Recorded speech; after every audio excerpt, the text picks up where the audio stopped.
তো সাকার বাংলা মুরলী আজকের মহাবাক্য। এই মহাবাক্যে বাবা বলেছেন, মিষ্টি বাচ্চারা, তোমরা হলে রাজ ঋষি। তোমাদের রাজত্ব প্রাপ্ত করার জন্য পুরুষার্থ করতে হবে, সাথে সাথে দৈবী গুণও ধারণ করতে হবে। আজকের প্রশ্ন, উত্তম পুরুষ হওয়ার পুরুষার্থ কি? কোন বিষয়ে অত্যন্ত অ্যাটেনশন চাই? উত্তর, উত্তম পুরুষ হতে হলে তো পড়াশোনার প্রতি কখনোই রুষ্ট হওয়া উচিত নয়। পড়াশোনার সঙ্গে লড়াই ঝগড়ার কোনো সম্পর্ক নেই। পড়বে লিখবে, হবে নবাব, খাবে পানাদি করবে, তো হবে খারাপ। সেজন্য সদা নিজের উন্নতির খেয়াল যেন থাকে। চালচলনের উপর অত্যন্ত অ্যাটেনশন চাই। দেবতাদের মতো হতে হলে তো চালচলন অত্যন্ত রয়্যাল হওয়া উচিত। অনেক মিষ্টি স্বভাবের হতে হবে। মুখ থেকে এমন কথা যাতে না বেরোয় সকলের যাতে মিষ্টি লাগে, কারো যেন দুঃখ না হয়। ওম শান্তি। মিষ্টি মিষ্টি রুহানি বাচ্চাদেরকে বাবা বসে বোঝান আর জিজ্ঞাসা করেন যে তোমাদের বুদ্ধির ঠিকানা কোথায়? মানুষের বুদ্ধি তো এদিকে ওদিকে বিচরণ করতে থাকে, কখনো কোথাও কখনো কোথাও যায়। বাবা বোঝান, বাচ্চারা, তোমাদের বুদ্ধি এদিক ওদিক বিচরণ করা বন্ধ করো, বুদ্ধিকে এক জায়গায় স্থির করো, অসীম জগতের বাবাকেই স্মরণ করো।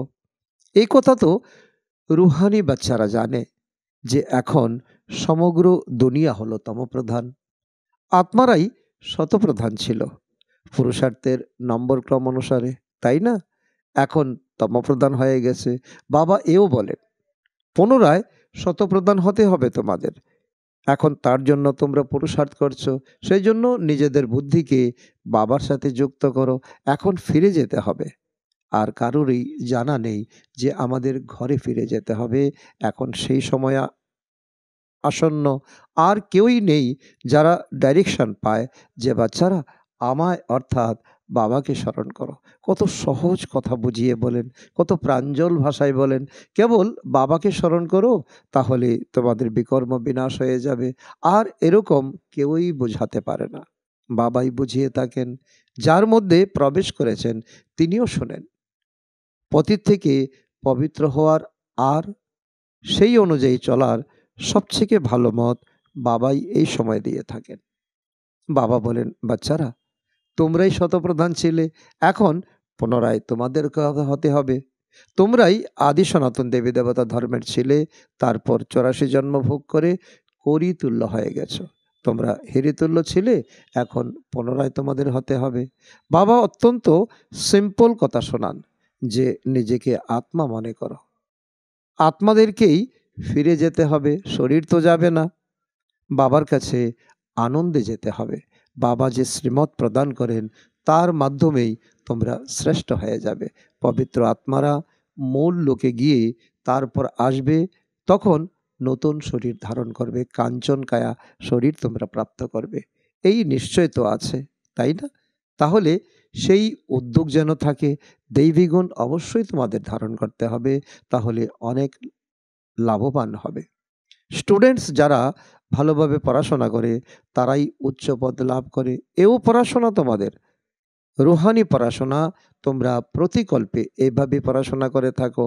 বাবাও প্রতিকল্পে এইভাবে তোমাদেরকে পরমধাম থেকে আসেন, ব্রহ্মার শরীরে প্রবেশ করেন এবং তোমাদেরকে পড়ান। যে সময় অতিবাহিত হয়ে গেছে সেটাই তো ড্রামা।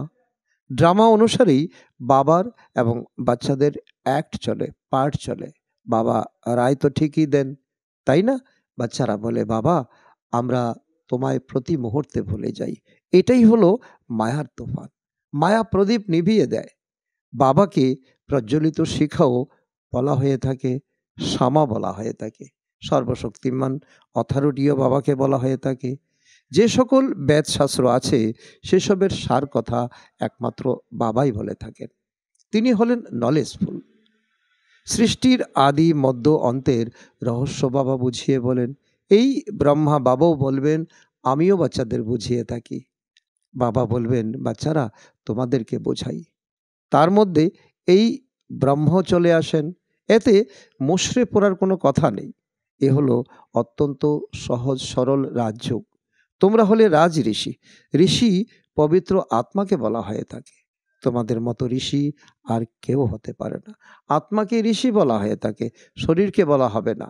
আত্মা হলো ঋষি, রাজ ঋষি। রাজ্য কোথা থেকে নেয়? বাবার থেকে না? তাহলে বাচ্চারা, তোমাদের কত খুশি থাকা উচিত। খুশির একেবারে তোমাদের অতিমাত্রায় হওয়া উচিত। আমরা সে বাবার থেকে রাজ্য ভাগ্য গ্রহণ করতে চলেছি। বাবা স্মরণ করিয়েছেন, তোমরা বিশ্বের মালিক ছিলে না, তারপর পুনর্জন্ম গ্রহণ করতে করতে নিচে নেমে এসেছো। দেবতাদের চিত্রও রয়েছে। মানুষ মনে করে এই জ্যোতি জ্যোতিতে সমাহিত হয়ে গেছে। এখন বাবা বুঝিয়েছেন, একটিও মনুষ্য জ্যোতি জ্যোতিতে সমাহিত হয় না। ড্রামাতে এমন কোনো সিস্টেম নেই। কেউই মুক্তি, জীবন মুক্তি পেতে পারে না। তাহলে সারাদিন বাচ্চাদের ভিতরে বিচার চলতে থাকা উচিত না? যত স্মরণে থাকবে ততই খুশি বিরাজ করবে। দেখো, পড়াচ্ছেন কে? এটাই বারবার স্মরণ করো। শ্রীকৃষ্ণকে লর্ড কৃষ্ণও বলে। ভগবানকে কখনো লর্ড বলা হবে না, তাকে গড ফাদারই বলা হবে। সকল আত্মার পিতা তিনি হলেন হ্যাভেনলি গড ফাদার। এখন তোমরা হৃদয় থেকে অনুভব করো যে সেই হ্যাভেনলি গড ফাদার হ্যাভেন অর্থাৎ দেবী রাজধানী স্থাপন করছেন। শতযুগে অন্য কোনো ধর্ম ছিল না। চিত্র এই দেবতাদের রয়েছে, তাদেরই আদি সনাতন দেবতা বলা হয়ে থাকে। তারা এই বিশ্বের মালিক ছিলেন। ওনাদের বলবে সত্যযুগীয়, তোমরা হলে সঙ্গম যুগীয়। এখানেই পার্থক্য। তোমরা জানো বাবা আমাদের রাইটিয়াস অর্থাৎ ধার্মিক বানিয়ে দেন। তোমরা রাইটিয়াস হতে থাকো। ভিখারিকে আনরাইটিয়াস অর্থাৎ অধার্মিক বলা হয়ে থাকে। এই দেবতারা হলেন পবিত্র। লাইটও পবিত্রতারই দেখানো হয়ে থাকে। আনরাইটিয়াস মানে হলো একটিও পদক্ষেপ রাইট নয় তার। শিবালয় থেকে নেমে বেশ্যালয়ে চলে আসে। এই কথা নতুন কেউ বুঝতে পারে না যতক্ষণ পর্যন্ত তোমরা তাদেরকে বাবার পরিচয় ভালোভাবে না দেবে যে তিনি হলেন হ্যাভেনলি গডফাদার। ততক্ষণ পর্যন্ত এই ঈশ্বরীয় নলেজ, স্পিরিচুয়াল নলেজ কেউ বুঝতেই পারবে না। হ্যাভেন আর হেল দুটি শব্দ রয়েছে, সুখ আর দুঃখ, স্বর্গ আর নরক। যেমন তোমরা জানো বাচ্চারা, ভারতে সুখ ছিল, সত্যযুগ ছিল, এখন হলো দুঃখ, এখন হলো কলিযুগ, তমপ্রধান। তারপর বাবা এসে সুখ প্রদান করেন। এখন দুঃখের সময় সমাপ্ত হয়ে যাবে। বাবা বাচ্চাদের জন্য সুখের উপহার নিয়ে আসেন, সকলকে সুখ প্রদান করেন। তবেই তো সকলে ওনার বন্দনা করে। সন্ন্যাসী উদাসীরা তপস্যা করে, তাদেরও কোনো না কোনো আশা অবশ্যই থাকে। শতযুগে এরকম কোনো কথা নেই। ওখানে আর কোনো ধর্মাবলম্বীরা থাকেই না। তোমরা তো এখন পুরুষার্থ করছো নতুন দুনিয়ায় যাওয়ার জন্য। তোমরা জানো তো ওটা হলো সুখধাম, আর ওটা হলো শান্তিধাম, আর এটা হলো যেখানে তোমরা বর্তমানে আছো, এটা হলো দুঃখধাম। এখন তোমরা সঙ্গমে রয়েছ। উত্তম পুরুষ হওয়ার জন্য পুরুষার্থ করছো। পুরুষার্থ অত্যন্ত ভালোভাবে করতে হবে। পড়াশোনার প্রতি কখনোই রুষ্ট হবে না। কারোর সাথে মনোমালিন্য হলে তখন পড়াশোনা ছেড়ে দেওয়া মোটেই উচিত নয়। এই ঈশ্বরীয় পড়াশোনা তোমার অনেক অনেক উচ্চ পদের তোমাকে স্থিত করবে। পড়ার সঙ্গে লড়াই ঝগড়ার কোনো সম্পর্ক নেই। পড়বে, লিখবে, হবে নবাব। লড়বে, ঝগড়া করবে, তাহলে নবাব কি করে হবে? পুনরায় চাল চলান তমপ্রধান হয়ে যায়। প্রত্যেকের নিজের উন্নতির দিকে খেয়াল রাখা উচিত। বাবা বলেন, হে আত্মারা, বাবাকে স্মরণ করো, তবেই বিকর্ম বিনাশ হবে আর দৈবী গুণগুলি ধারণ হয়ে যাবে। যদি লক্ষ্মীনারায়ণের মতো হতে হয়, তাহলে বাবাই তাদেরকে এমন বানিয়েছেন। এই জিনিসটা এখন তোমরাই অনুভব করছো। বাবা বলেন, তোমরাই এই রাজ্য করতে এখন পুনরায় তোমাদেরকে হতে হবে। বাবা রাজযোগ সঙ্গমে শিখিয়ে থাকেন। তোমরা প্রতিকল্পে এরকম হয়ে যাও। এমন নয় সর্বদা কলিযুগই চলতে থাকবে। কলিযুগের পরে সত্যযুগ, এই চক্র আবর্তন করে অবশ্যই। শতযুগে মানুষ থাকে কম, এখন পুনরায় অবশ্যই কম হওয়া উচিত। এ হলো সহজভাবে বোঝবার মতো কথা। অতীত হয়ে যাওয়া কাহিনী শোনায় বাবা। কাহিনী হলো ছোট, বাস্তবে হলো বড়, কিন্তু বোঝার মতো ছোট। এক সেকেন্ডে মুক্তি, জীবন মুক্তি তুমি প্রাপ্ত করতে পারো। এ হলো 84 জন্মের রহস্য। এক সেকেন্ডে এই বিষয় তুমি উপলব্ধি করতে পারো। তোমাদেরও পূর্বে জানা ছিল না। এখন তোমরা বুঝো যে আমরা পড়াশোনা করছি, স্পিরিচুয়াল পড়াশোনা করছি, আমরা নর থেকে নারায়ণ হব। এই হলো সঙ্গম যুগের পড়া। এখন ড্রামার চক্র পুনরাবৃত্ত হতে এসেছে। পুনরায় শতযুগ থেকে শুরু হবে। এই পুরানো সৃষ্টিকে বদলে যেতে হবে। কলিযুগীয় জঙ্গলের বিনাশ হবে, তারপর সত্যযুগীয় ফুলের বাগিচা হবে।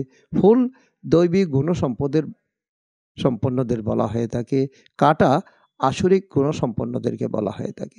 নিজেকে দেখতে হবে না যে আমার মধ্যে কোনো অবগুণ নেই তো। এখন আমরা দেবতা হওয়ার মতো উপযুক্ত হতে চলেছি, সেই জন্য দৈবী গুণ অবশ্যই ধারণ করতে হবে। বাবা, টিচার, সদ্গুরু হয়ে আসেন, তাহলে ক্যারেক্টার অবশ্যই সংশোধন করে নিতে হবে। মানুষ বলে সকলের ক্যারেক্টার খারাপ, কিন্তু ভালো ক্যারেক্টার কাকে বলা হয় তাও তো জানে না। তোমরা বোঝাতে পারো যে এই দেবতাদের ক্যারেক্টার ভালো ছিল, তাই না? ওনারা কখনো কাউকে দোষ দিতেন না। কারুর চালচলন ভালো হলে তখন বলে, এ তো যেন দেবীর মতো, ওনার কথা কত মিষ্টি। বাবা বলেন, তোমাদের দেবতায় পরিণত করি, তাহলে তোমাদের কত মিষ্টি হতে হবে, দৈবী গুণ ধারণ করতে হবে। যে যেমন সে তেমনই তৈরি করবে। তোমাদের সকলকে টিচার হতে হবে। এখন তোমাদের এই চেহারা দ্বারা বাবার শিক্ষা প্রদান করতে হবে। টিচারের সন্তান টিচার। তোমরা হলে পাণ্ডব সেনা। পাণ্ডবদের কাজ হলো সকলকে রাস্তা বলে দেওয়া। দৈবী গুণ ধারণ করতে হবে, গৃহস্থী জীবনেও থাকতে হবে, ঘরেও সার্ভিস করতে পারো। Charity begins at home. যেই আসবে শিক্ষা দিতে থাকবে, পড়াতে থাকবে। এমন অনেকেই আছে যারা নিজের কাছে অর্থাৎ ঘরে গীতা পাঠশালা খুলে অনেকের সার্ভিস করতে থাকে। এও কম কথা নয়। এমন নয় যে এখানে এসে বসতে হবে। কন্যাদের জন্য তো অতি সহজ। 2 মাস ধরে চক্কর লাগিয়ে অর্থাৎ সার্ভিস করে তারপর চলে যায় ঘরে। কত বড় তোমাদের এখন সৌভাগ্য তোমাদের।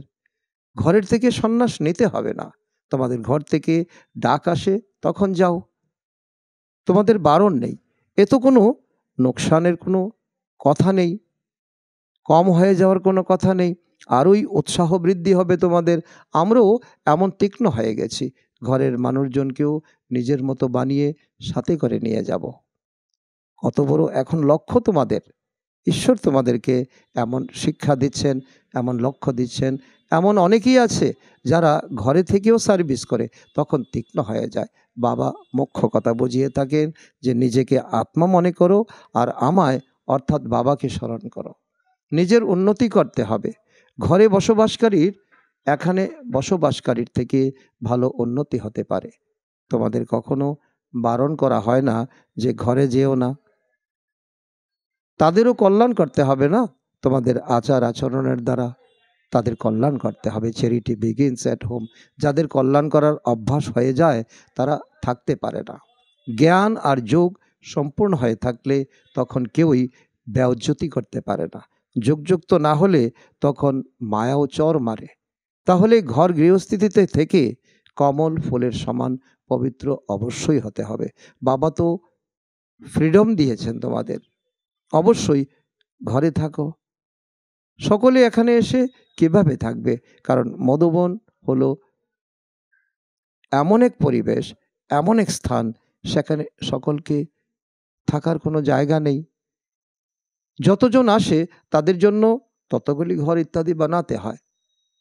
কল্পপূর্বে যা কিছু হয়েছিল তা রিপিট হতে থাকবে। বাচ্চারাও বৃদ্ধি পেতে থাকবে। ড্রামা ব্যতীত কিছুই হবে না। এই যে লড়াই ইত্যাদি লাগে, এত মানুষ ইত্যাদি মারা যায়, তো এই সবই ড্রামায় নির্ধারিত হয়ে রয়েছে। যা পাস্ট হয়ে গেছে তাই পুনরায় রিপিট হবে।